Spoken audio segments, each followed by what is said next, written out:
की कहानी है बड़ी बहू बेटी की शादी है, कृपया तुम दुकान की चाबी लाकर दे दो।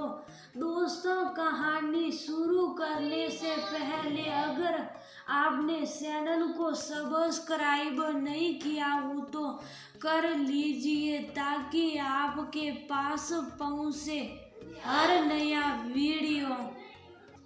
उन्हें उसकी बड़ी चिंता भी होती थी, फिर वह सोचती इसमें चिंता की क्या बात है, आखिर वह अपने बेटे बहू के पास ही तो गई, अब तो उसका पोता भी हो गया होगा।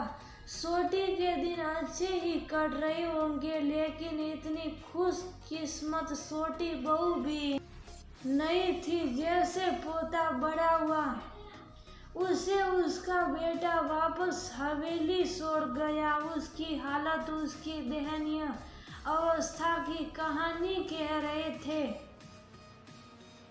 अच्छी खासी सेहत वाली छोटी बहू हड्डियों की कंकाल बन गई थी। आंखों के नीचे काले काले गड्ढे स्पष्ट दिख रहे। उसकी ऐसी दयनीय दशा देख बड़ी बहू का वात्सल्य उमड़ पड़ा। उसने उसे अपनी बाहों में भर लिया। छोटी बहू भी उसकी बाहों में छोटी बच्ची जैसी समा गई। फिर तो बड़ी बहू की बूढ़ी हड्डियों में पता नहीं कहां से ताकत और फुर्ती आ गई। वह छोटी बहू की सेवा में जुट गई। 15 दिनों में ही छोटी बहू की रंगत बदल गई। दोनों बहू रानियों में पुरानी नोक-झोंक फिर से आरंभ हो गई, लेकिन दोनों के ही बीच स्नेह का धागा कितना अटूट है वो दोनों अच्छी तरह से जानती थी। सुबह से ही पड़ोसन कमला के यहाँ काफी चहल पहल थी। लाउड स्पीकर पर गाने बज रहे थे। लगता है कमला के यहाँ कुछ फंक्शन है। छोटी बहू लाजवंती बोली। कमला बोल तो रही थी कि उसकी बेटी की शादी तय हो गई है। बड़ी बहू सुलोचना बोल उठी, दीदी कमला तो आपकी पक्की सहेली है, उसने आपको शादी में नहीं बुलाया। सुलोचना सोच में पड़ गई। कमला कैसे वह अपनी बेटी की शादी में उसको बुलाना भूल गई।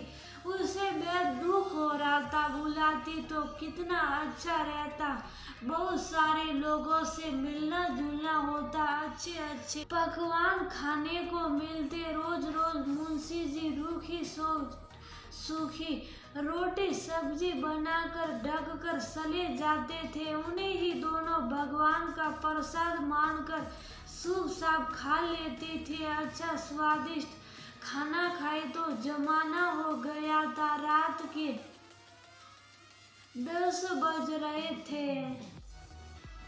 मुंशी जी देसी शराब का सेवन कर दूसरी दुनिया की सैर कर रहे थे।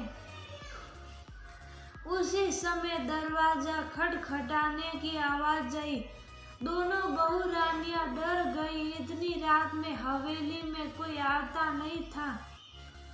उन्हें पता था कि इस वक्त तो मुंशी जी दरवाजा खोलने नहीं आएंगे। दरवाजे पर खटखटाने की आवाज होती रही। अंत में दोनों ने हिम्मत करके दरवाजा खोला। बाहर कमला और उसके पति खड़े थे। बड़ी बहू, हमें तुम्हारी दुकान से कुछ सामान चाहिए था। घर में मेहमान आए हुए हैं। हलवाई सुबह सुबह आ जाएगा। उतना सुबह तुम्हारा दुकान नहीं खुलेगी, इसलिए हम लोग अभी ही कुछ जरूरी सामान लेना चाहते हैं। लेकिन मुंशी जी तो सो गए हैं, अब तो सुबह ही आना पड़ेगा। बड़ी बहू, बेटी की शादी है, कृपया तुम दुकान की चाबी लाकर दे दो। मेरे पति सामान तोल कर ले लेंगे। समय पर एक पड़ोसी ही दूसरे पड़ोसी के काम आता है। बेटी की शादी है और हमें अभी तक निमंत्रण भी नहीं दिया है और हमें पड़ोसी धर्म बता रही हैं। सुलोचना मन ही मन सोच रही थी। अचानक उसके मन में लालच आया कि अगर इसे सामान दे दूं तो शायद ये हमें भी शादी में बुला ले। शादी में कितना मजा आएगा। इस नीरस भरी जिंदगी में कुछ तो अच्छा और मनोरंजक चीज देखने को मिलेगा। अच्छा, मैं चाबी लेकर आती हूँ। चाबी मुंशी जी के कमरे में खूंटी पर लटकी हुई थी। सुलोचना ने चाबी लाकर कमला के हाथों में रख दिया। उसका पति दुकान से सामान लेकर उसका पैसा और दुकान की चाबी उसे थमा गया। बहुत बहुत धन्यवाद बड़ी बहू, कहकर कमला चली गई। देखा, एक बार भी संगीत में आने को नहीं कहा। सुलोचना लाजवंती से कहा, अरे वह जरूर तुम्हें बुलाने आएगी। तुमने उसकी सहायता जो की है। सुलोचना को भी अब लग रहा था कि कमला उसे जरूर लाएगी। सुबह सुबह सुलोचना की नींद खुल गई। वह अभी भी कमला की बेटी की शादी के बारे में ही सोच रही थी। अगर वह उसे बुलाएगी तो वह कौन सी साड़ी पहनेगी। लाजवंती को छोड़कर जाना अच्छा नहीं लगेगा। वह उसे भी साथ ले लेगी। उसने लाजवंती की ओर देखा। वह अभी भी गहरी नींद में सो रही थी। छोटी उठ, कमला अगर शादी में बुलाई तो हम लोग कौन सी साड़ी पहनेंगे। दीदी पहले उसे बुलाने तो दो।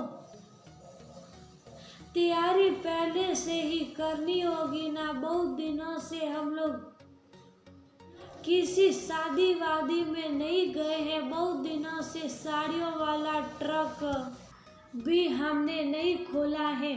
सारी साड़ियाँ सही सलामत भी हैं कि नहीं। फिर बक्से की गंध हटाने के लिए उन्हें धूप में भी डालनी होगी।